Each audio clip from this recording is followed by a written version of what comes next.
ইতিহাসের মহান ব্যক্তি চাণক্যজি বলেন, একজন বুদ্ধিমান মানুষ তখনই কথা বলে যখন তার কিছু বলার থাকে, আর একজন মূর্খ এই কারণে কথা বলে কারণ সে বলতে চায়।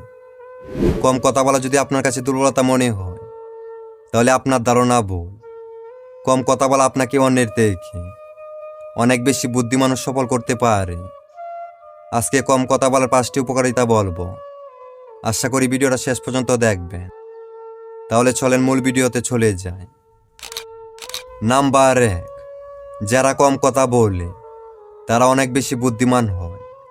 আপনি যখন কারো কথা মন্ত্রমুগ্ধ হয়ে শুনবেন, তখন সে আপনাকে কখনো মূর্খ ভাববে না।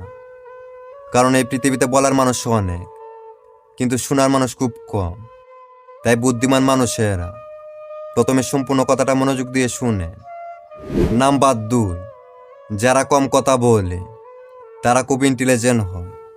এক লাইনে সব কথা বুঝিয়ে দেওয়ার ট্যালেন্ট শুধু কম কথা বলা মানুষগুলোর মধ্যেই থাকে। যারা এক লাইনের মাধ্যমে নিজের সম্পূর্ণ ভাব বুঝাতে পারে তাদের ইন্টেলিজেন্ট বলে। তাই কারোর সাথে ফালতু বকবক না করে কম কথা বলার চেষ্টা করো। নাম্বার 3, যারা কম কথা বলে তারা অনেক ভালো মানুষ হয়। কম কথা বলা মানুষগুলো কখনো কারো কাছে বিরক্তির কারণ হয় না। তাদের সাথে কখনো কারো সম্পর্ক নষ্ট হয় না। এখন আপনিই বলুন, কম কথা বলা ভালো না খারাপ? নাম্বার 4, যারা কম কথা বলে তাদের সফল হওয়ার সুযোগ অনেক বেশি থাকে। তারা অনেক বেশি ধৈর্যশীল হয়। তারা ফালতু সময় নষ্ট করে না। এতে তারা সময়কে সঠিক ব্যবহার করতে পারে। আর যারা কম কথা বলে তারা শুধু মুখে নয়, কাজে বিশ্বাসী। এতে তারা সময়কে কাজে লাগায়। তারা কম কথা বলার কারণে কারোর সাথে কখনো ঝগড়া করে না।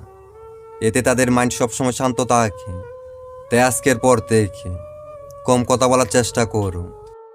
নাম্বার 5, সর্বশেষ যারা কম কথা বলে তারা একাকিত্বকে ভয় পায় না।